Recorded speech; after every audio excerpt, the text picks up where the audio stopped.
and precaution in narrating and accepting that which was attributed to the Messenger of Allah alayhi salatu wasalam.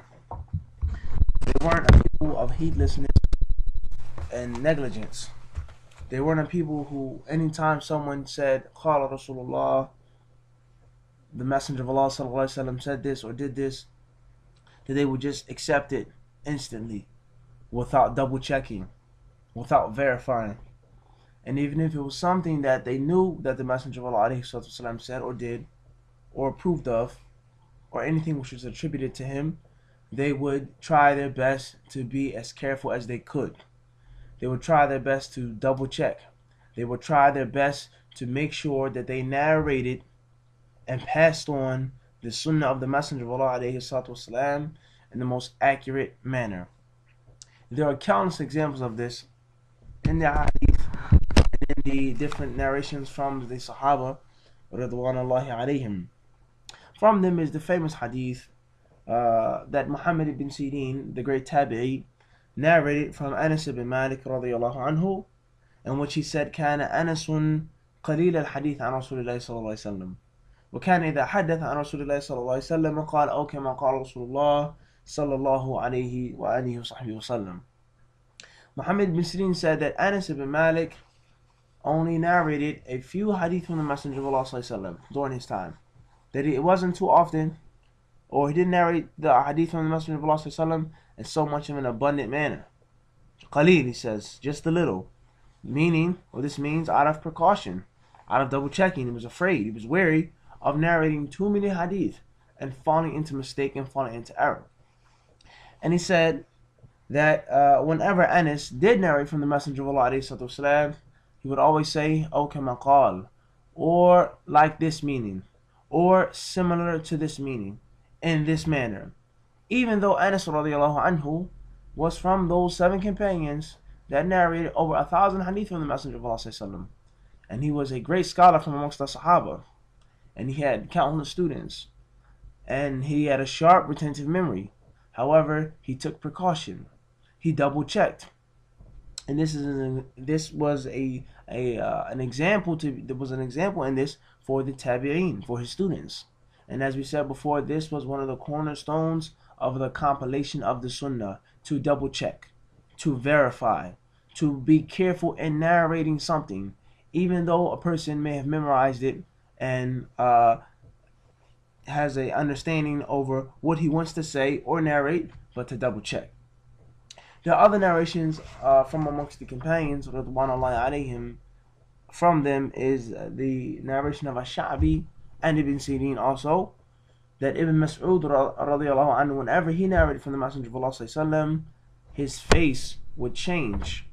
His face, the color of his face would change a little bit, and he would get a serious face, and he would say هكذا أو نحوه. Similarly to what Anas said radiyallahu anhu, he would say the Messenger of Allah sallallahu said something like this. The Prophet, I saw him alayhi doing this, making salah, offering it in this manner, like that, approximately, so on and so forth, out of verification, out of double checking and being careful. Also, there's the famous narration of Ash-Sha'bi, once again the great Tabi'i, who says, جَلَسُ ibn Umar radiyallahu anhu sanatan. He says, I sat in the company of Abdullah ibn Umar for a year. فَمَا سَمِعْتُهُ يُحَدِّثُ عَنْ رَسُولِ اللَّهِ صَلَّى اللَّهُ عَلَيْهِ وَسَلَّمَ شَيْئًا. He says, and I never heard the Messenger of Allah alayhi wasallam, I never heard Ibn Umar narrating anything from the Messenger of Allah sallallahu for an entire year. One may ask, how is this? Or why is this? And the answer is, these companions, they understood and they comprehended the statement of the Messenger of Allah alayhi wasallam, "Man kadhaba alayya, man qala alayya ma lam aqulhu, falyatabawwa maq'adahu min an-nar." That whoever says something, whoever attributes to me a statement that I didn't make, then let him take his place in the fire. Let him take his place in hell. Wal'iyadhu billah. And a person may ask, well, doesn't the hadith say muta'ammidan? Doesn't the hadith say whoever says something that I didn't say, whoever lies with me intentionally, whoever intentionally forges a statement, and so on and so forth? Then the answer is very simple, which is there are some narrations that state intentionally, and there are other narrations that don't state that wording intentionally. So these companions, radiallahu anhum, they understood that it's general, and that if a person intentionally lies on the Messenger of Allah sallallahu alaihi wasallam, then that's a very grave sin. And if a person lies on the Messenger of Allah sallallahu alaihi wasallam by way of mistake and error, then he could possibly be included under that threat. He could possibly be included in lying on the Messenger of Allah sallallahu alaihi wasallam by doing what? By narrating without any precaution, by reporting without taking your time, without verifying, without being careful in passing on what you heard or what you saw, even though you may have had a good intention. And this is from, without a doubt, the fiqh of the Sahaba radiallahu anhum. Not like many individuals today who say, I'm not lying, I don't intend to lie, I'm just telling you what I heard, I'm telling you what I saw. Okay, did you double check? Did you verify the information? And even if you're sure of the information, is it necessary for you to narrate it and say it? Because can you be sure and safe that everything that you're saying, you memorized it correctly and perfectly? Can you be sure 100% that it's exactly as you saw, as you heard? Without a doubt, the one who has the strongest memory, brightest individual, he can't answer that question and be 100% sure and 100% confident. So this is from the understanding, the deep understanding of the companions, the depth of their comprehension of the statement of the Messenger of Allah sallallahu alaihi wasallam, that they were wary and that they were afraid.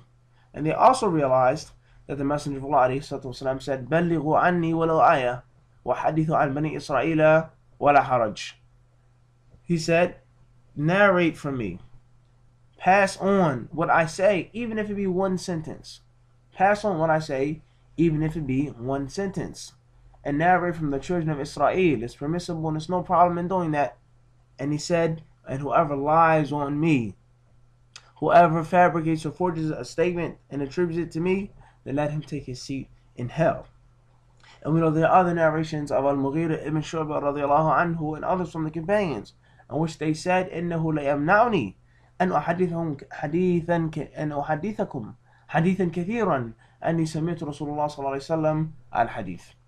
He said, indeed, due to the fact that I heard the Messenger of Allah sallallahu alaihi wasallam saying, whoever lies on me, to the end of the hadith, it prevents me from narrating to you so many hadith. I can't. It's just something that I can't do, knowing that the Messenger of Allah sallallahu alaihi wasallam made this statement. So, without a doubt, once again, these are, and their examples are countless. From this point, the verification and the double checking of the Sahaba ridwanullahi alayhim and their carefulness in narrating the Sunnah. And this, once again, was one of the cornerstones of the compilation of the Sunnah. And it was something that was adopted by their students. This verification, this double checking, this carefulness, this wariness in dealing with the statements and actions of the Messenger of Allah alayhi salatu wasalam. Another point that we have is that they made mudhakara, is that they reviewed the Sunnah and they constantly practiced its preservation. They sat with each other and they reviewed what they learned and what they had memorized. And there are countless examples of this. From them is the statement of Ibn Abbas radiallahu anhuma, إِذَا سَمِعْتُم مِنَّا حَدِيثًا فَتَذَاكَرُوهُ بَيْنَكُمْ. He says that whenever you hear a hadith from us, then you should review it amongst each other. Whenever he's speaking to the tabi'een, and maybe some Sahaba that were younger than him, even though Ibn Abbas, may Allah be well pleased with him, was from the young companions. He said, whenever you hear from us a narration from the Messenger of Allah, hadith, then review it amongst each other. Also is the statement of Alqamah, in which he says, تذاكر الحديث فإن ذكره حياته. He says, review hadith, review them, for indeed reviewing them is how you keep them alive. That is the hayat, is the life of the hadith, by reviewing, so that a person does not forget. Another point that we have is asking about the chains of narration, asking about the people who delivered these different hadith and those who reported these hadith. And there's the famous statement of Muhammad ibn Sirin, in which he said, لم يكونوا يسألون عن الإسناد. They never asked about the isnad.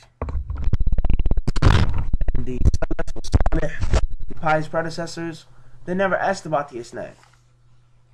He says, فَلَمَّا وَقَعَتِ الْفِتْنَةُ. However, when the fitna took place, when the great tribulation took place, and this will be explained in detail in another time, بإذن الله عز وجل,